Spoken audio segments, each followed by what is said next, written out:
Let that just sink in for a moment. Reading serves no purpose. I mean, in a world obsessed with utility and productivity and life hacks, that's a pretty wild statement to start with, isn't it?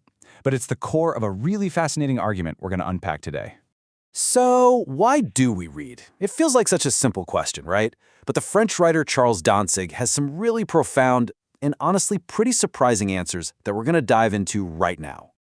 Hello to all viewers of my channel. It's great to have you here. Let's get right into his first big idea. First things first, we've got to clear the air. Dantzig basically argues that all the common, practical reasons we're given for reading, the stuff they tell us in school, the things you hear in self-help talks, they're just completely wrong.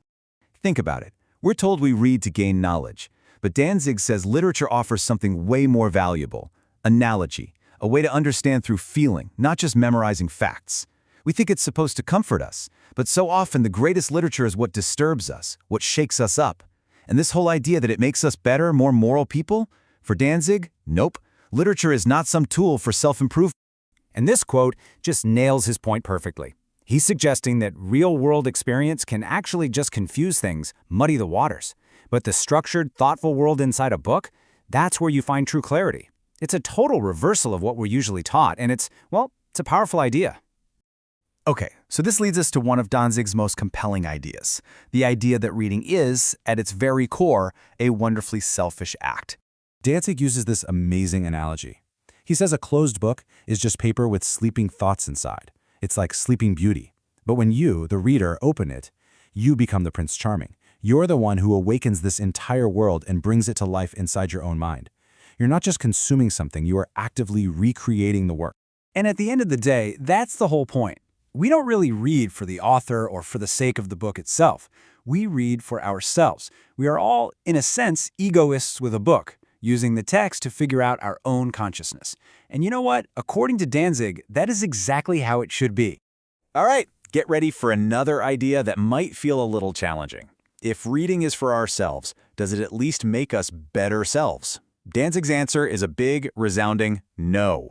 Dantzig points out that when we go back and reread a book years later, we often find ourselves underlining the exact same passages. Reading doesn't fundamentally change who we are, it just reinforces it. It gives us a richer, more beautiful vocabulary for the person we already are. Like he says, a scoundrel who reads classic literature doesn't suddenly become a good person, he just becomes a more articulate, more cultured scoundrel. And this is the big question that's just hang over everything, isn't it? If we've thrown out all the practical reasons, knowledge, comfort, self-improvement, what's left? Why in the world should we even bother picking up a book? And this is where we get to the real heart of the argument. If it's not for utility, then what are the real reasons we read? We read to find our own vague, messy, silent feelings suddenly articulated perfectly by someone else. It gives them shape. We read to have this intimate conversation with a mind from another century.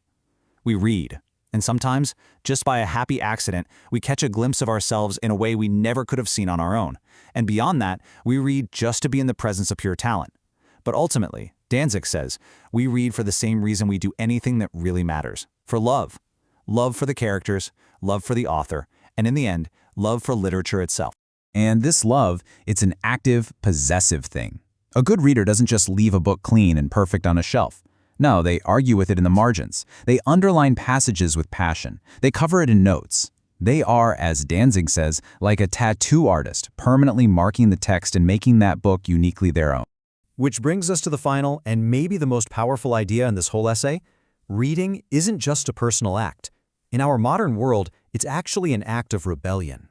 I mean, just think about how wild this is. On the very first reality TV show, where the whole point was to film every single aspect of human life, there was only one activity that was considered so private, so internal, so unfilmable that it was banned, and that was reading. It was seen as scandalous because it pulls you away from the group. And that isolation makes readers a tiny, tiny minority. Dantzig uses this stat. Even a massive bestseller in France is only read by about 100,000 people.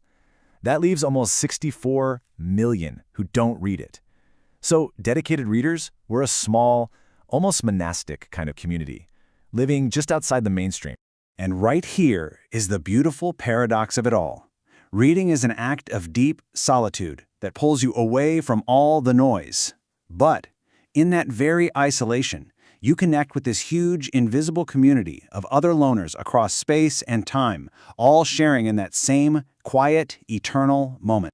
So, that leaves us with a final thought to chew on. In our hyper-connected, always-on world that is screaming for our attention every single second, maybe the simple, silent, and totally purposeless act of sitting alone with a book isn't just a pleasure. Maybe it's one of the most rebellious and most necessary things we can possibly do. Just something to think about. Hey, if you enjoyed digging into these ideas with me, please do subscribe to the channel and give this a like. And definitely suggest your topics for future videos in the comments below. Thanks so much for being here.